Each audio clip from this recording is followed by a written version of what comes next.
सोलापुरातील उजनी धरणात दुर्दैवी घटना घडली आणि धरणात एक बोट उलटून 6 जणांचा दुर्दैवी अंत झाला। या घटनेत झरे गावातील एक संपूर्ण कुटुंबालाच जलसमाधी मिळाल्याचं पाहायला मिळालं। करमाळा तालुक्यातील झरे या गावातील जाधव कुटुंबाचा या घटनेत मृत्यू झाला। पती पत्नीसह 2 चिमुरड्यांना या घटनेत आपले प्राण गमवावे लागले।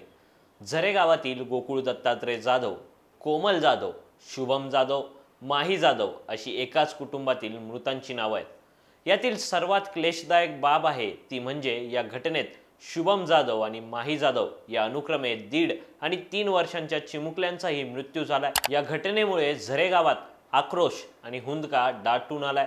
या घटनेनंतर अख्ख्या झरे गावात चूलही पेटली नाहीये। 21 मे रोजी सायंकाळी डोंगरे व जाधव कुटुंब इंदापूर तालुक्यातील अजोती येथे पाहुण्याच्या जागरण गोंधळ कार्यक्रमाला निघाले होते। हे सर्व प्रवासी कुगावकडून कळाशीच्या दिशेने जाण्यासाठी बोटीत होते। बोट मध्यभागी नदीपात्रात आल्यानंतर अचानक हलका पाऊस आणि जोरदार वारा सुटला। त्यामुळे रौद्ररूप धारण केलेल्या लाटांचे पाणी बोटीत शिरले आणि बोट जागेवर फिरली। बोटीत पाणी शिरल्यानं ही दुर्घटना घडली। विशेष म्हणजे या बोटीतून ग्रामीण पोलिसांच्या जिल्हा विशेष शाखेतील पोलीस उपनिरीक्षक राहुल डोंगरे हे देखील प्रवास करत होते। बोट पलटी झाल्यानंतर ते पोहत पोहत कळशे गावाच्या काठावर पोहोचले आणि त्यानंतर या घटनेचा उलगडा झाला। या घटनेनंतर झरे गावातील ग्रामस्थांनी काही वृत्तवाहिन्यांशी संवाद साधला। यावेळी ग्रामस्थांनी गोकुळ जाधव यांच्याबाबतची तसेच या घटनेबाबतची माहिती दिली। मृत गोकुळ जाधव यांचे कुटुंब अगदी गरीब होतं। प्लंबिंगचं काम करून गोकुळ जाधव आपलं कुटुंब चालवत होते। गोकुळ यांना एक भाऊ आहे जो नोकरीनिमित्त बाहेरगावी असतो। याशिवाय घरात वयस्कर आई-वडील आहेत। आई-वडील, पत्नी आणि 2 मुले या प्रामुख्याने 6 जणांच्या कुटुंबाचा भार हा एकट्या गोकुळ जाधव यांच्या खांद्यावर होता।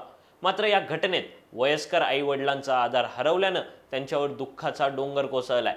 केवळ जाधव कुटुंबीयच नाही तर या दुर्घटनेमुळे संपूर्ण झरे गाव हैराण झालंय। गेल्या 2 दिवसांपासून गावात चूल पेटली नाही। सर्व ग्रामस्थ उपाशी असल्याची माहिती यावेळी ग्रामस्थांनी दिली। असा दुर्दैवी प्रसंग कोणाच्याही जीवनात येऊ नये अशी प्रार्थनाही ग्रामस्थांनी केली। दरम्यान गोकुळ आणि त्यांच्या पत्नीलाही पोहता येत होतं, मात्र वाऱ्यामुळे पाण्याचा भोवरा झाल्याची शक्यता असेल त्यामुळे त्यांना पोहून बाहेर निघता आलं नसल्याची शंकाही ग्रामस्थांनी बोलून दाखवली। दरम्यान या दुर्घटनेनंतर बेकायदा जलवाहतूक बंद करा अशी मागणी झरे गावातील ग्रामस्थांनी केली। तसेच मृत कुटुंबांना आर्थिक मदत द्या अशी मागणीही करण्यात आली। या बोटीमध्ये जर सर्व सुविधा असत्या तर हे सर्व प्रवासी वाचले असते असं ग्रामस्थांनी सांगितलंय।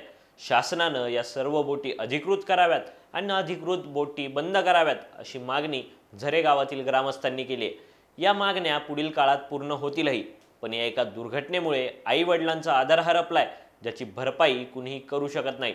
मात्र झरे ग्रामस्थांच्या दुःखात आणि पाणावलेल्या डोळ्यात आता तरी प्रशासनाला जाग यावी अशी आशा आहे।